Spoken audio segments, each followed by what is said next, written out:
अस्सलाम वालेकुम। मेरा नाम ज़ीशान उस्मानी है। आज जिस टॉपिक में हम बात करेंगे इसका नाम है the ability to accept that you are wrong.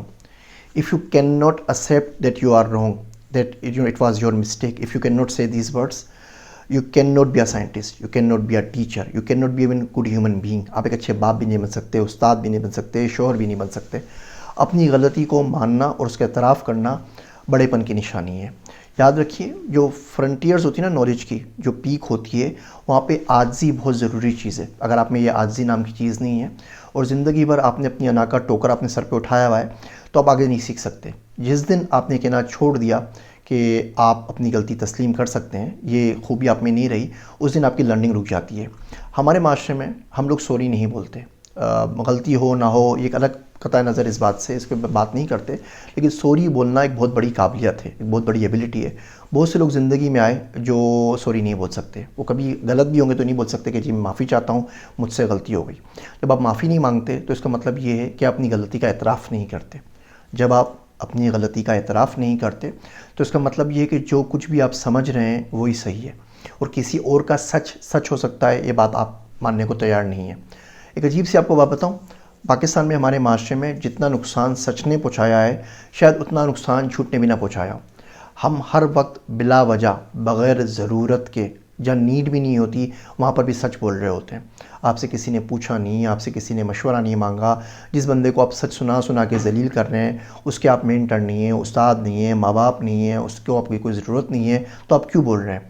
खामोश रहना बहुत सारी चीज़ों के लिए बहुत बेहतर साबित होता है और बहुत सारी मुसीबतों से आपको बचाता है। ये जगह जगह जो हम सच का ढंढोरा पीटते रहते हैं और लोगों की एबजोई करते रहते हैं, उनकी आप इज़्ज़त के साथ खेल रहे होते हैं और उनकी ये पोशी नहीं करते, ये बड़े जुल्म की बात है। खैर, हम बात कर रहे थे सॉरी कहना। बच्चों के अंदर, बच्चों की तरबियत के अंदर उनको सॉरी बोलना सिखाएं। आपने उन्हें देखा होगा कि बच्चा चलते हुए दरवाजे टकरा गया और ज़मीन पे गिर गया, तो हम जाके उस मिट्टी को मारते हैं, ज़मीन को मारते हैं, दरवाजे को मारते हैं, सब कुछ करते हैं। तो बच्चे को बदला लेने का, इंतकाम की क़ुव्वत, इंतकाम की आदत हम बचपन से ही डाल देते हैं। जी, आपकी टक्कर मेज़ से हो गई, अब मेज़ को मारते हैं। आपकी टक्कर दरवाजे से हुई, सारा कसूर ही दरवाजे का है, उस बेजान को मारते हैं। आपकी टक्कर किसी और से हो गई, उसको मारते हैं।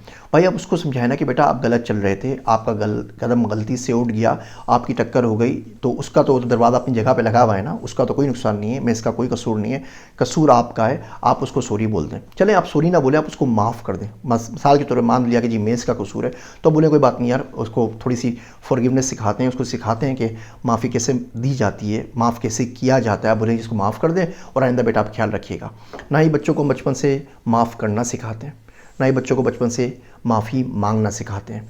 हम बच्चों को सिर्फ़ और सिर्फ इंतकाम सिखाते हैं। इंतकाम कैसे लिया जाता है, क्यों लिया जाता है, कब लेना चाहिए, फ़ौरन लेना चाहिए, ईंट का जवाब पत्थर से दो, मैं किसी से दबता नहीं हूँ, मैं निचला क्यों बैठूँ। ये सारी तरबियत हम बच्चों की, 1-2 साल का बच्चा होता है उस उम्र से करने लग जाते हैं। वही बच्चा जब 22 साल की, 25 साल की उम्र में जाके जल्लाद बनता है और चंगेज़ खान के रूप में हमारे सामने आता है, तो बोलते हैं तौबा तौबा, कैसा बच्चा निकला है। ना बीवी का ख्याल है, ना रीति रिवाज का ख्याल है, ना बड़ों का अदब करता है, ना उस्ताद का एहतराम करता है। ये आपने उसको सिखाया कब था एहतराम करना? या आपने माफ़ कर देना उसको कब सिखाया था? माफ़ी मांगना आपने उसको कब सिखाया था? किसी भी शख्स की तरबियत को देखने का एक बहुत आसान सा लिटमस टेस्ट है। आप ये देख लीजिए वो अपनी गुफ्तगू में कितनी बाबा बोलता है कि मुझे माफ़ कर दीजिए, या शायद मुझे नहीं मालूम। मैंने इससे पहले भी एक वीडियो बनाई थी माहिदरी के ऊपर कि मुझे नहीं मालूम, और ये बहुत बड़ी खूबी है जो हमारे माशरे से बिल्कुल अनकहा होती चली जा रही है। उम्मीद है छोटी छोटी बातें आपको समझ में आ रही होंगी। फिर मज़ीद बातों के साथ आपके पास फिर हाजिर होंगे। आप सबका ज़ीशान उस्मानी।